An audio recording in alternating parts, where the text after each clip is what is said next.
Out on a Limb by What's Up Shannon. Chapter 1. Sproutin' Like Weeds. I didn't realize that was the last time we would play football in the Logan's backyard. The faint smell of gasoline from the station down the dirt road lingered in my nose. The freshly mowed grass stained our white tennis shoes as the 2 cents merged. The way Clyde's laugh boomed over his siblings as the ball flung well over my head. I was the shortest of the 4 of us. Jimmy, the oldest of the Logan kids, had the height advantage for a while, until Clyde suddenly grew like the rest of the wildflowers in the field. His long limbs gave him the widest wingspan of all of us. He was perfect for basketball, they said. He tried for the team and got in. He rarely kept the benches warm, but his heart wasn't in it. At least it gave him something else to do besides lighting firecrackers and climbing water towers for the heck of it. It was boys versus girls, as always. The battle of the sexes commenced, regularly. I heard the ball being caught, followed by a grunt. I turned to see who caught it. Melly face planted into the dirt, holding the cone-shaped ball up with victory. I squealed as my fist pumped into the air. Clyde kicked the dirt, while Jimmy gripped his hair at the roots. "Dadgummit, the girls win again?" Clyde whined, tossing his green John Deere hat to the ground. "And you thought you sprouting up like a weed would help us," Jimmy spat back, poking Clyde in the chest. "Ain't you on the football team?" Clyde combated. "Not my fault you stopped growing." I took after his dad's towering height. He was lucky he didn't knock his head into every door frame in the house. "I ate plenty of spinach," Jimmy retorted. "That's Popeye, dumbass," Clyde shouted. Then both now nose to nose. I rolled my eyes as I ran to help Melly up, overhearing Jimmy bicker about vegetables being vegetables. Her white tank top, sprinkled with little daisies, streaked with grass and dirt. As she stood, her dirty knees had a pink tint from her landing. The dirt was still wet from the morning showers, which thankfully saved her knees. Rest in peace to our mother's bleach supply. The screen door slammed open. "You boys cussing up a storm out there?" Mama Logan warned. She stood at the door, hands on her hips and a scowl that put anyone's tail between their legs. "You notice how she specified boys?" I whispered to Melly as she giggled into my hair. "We are rednecks, Mama," Jimmy shouted back, as if that was a proper excuse. "Like hell you ain't, you good Southern boys. Now clean your asses up for supper." Mama Logan wagged her finger before she gripped the handle, tugging the door against the afternoon breeze to close it. The boys groaned as Melly and I walked arm in arm to the house.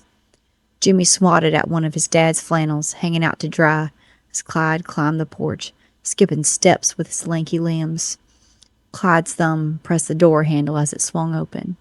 One by one, we entered the house. I was the last one, glancing up at Clyde. He winked, placing his hand over my head.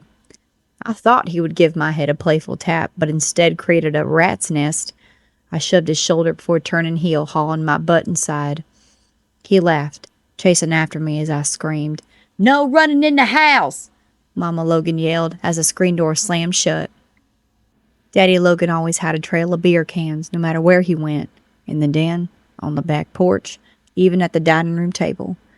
My left elbow bumped Clyde's right elbow again as I chased my peas across the plate. "Maggie, you bump me one more time," he playfully threatened before swiping barbecue sauce from his cheek with his tongue. "Or what?" I rebutted, using the back of my hand to wipe my mouth of the same sauce. To be frank, the entire table sported a splatter of barbecue sauce from the ribs Daddy Logan kept in his smoker all day. "I'm gonna paint my last rib sauce all over your face," Clyde threatened, slowly raising the final rib from his plate. "You'd waste your last rib," I responded, stabbing my fork into my baked potato with all the fixins. "Worth it," he winked, before tearing into the said rib with his teeth. "I cleaned this house top to bottom today. Any lick of sauce end up on my floor, you're licking it up," Mama Logan said, clearly overhearing our banter. I knew she was only half kidding, but no one messed with Mama Logan.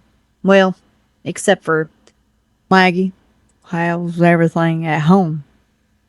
Daddy Logan slurred his question, holding a pork rib with 2 hands. It halted the room, once filled with our laughter, now flooded with the sound of crickets outside. Fine, I said, chasing the last pea. You going home tonight? Daddy Logan pressed. Harold, Mama Logan said, scolding her husband. Shut it, Arlene. Harold shot back. I'm done keeping quiet. Harold slurped from the lip of his beer can. I could feel Clyde's eyes staring down his daddy like the barrel of a shotgun. Where all she's got, Daddy? Melly pleaded. Well, I don't got no money to feed 6 miles. Just 5, Harold complained, slamming his fork down. Mix of voices combated back and forth, no longer able to distinguish between the muffled sounds. I stared at the tiny green pea remaining on my plate. In all my 14 years, I never related to a tiny vegetable more. The metal utensil between my fingers conducted hate as the hard edges made indentions. I gently set my fork down once it was too hot and painful to hold. All 5 pairs of eyes were now on me as the fork clinked against the plate, as if that gesture silenced the table. Were they waiting for me to say something? What could I say? I wasn't wanted there. Not by the head of the household, at least. Any rebuttal they flung would only hit a wall, especially if he had been drinking. The bottom of my chair skidded against the hardwood floors. Excuse me, I said low. I stood, heading straight to the door. Another chair made the same sound. Was it Daddy Logan after me?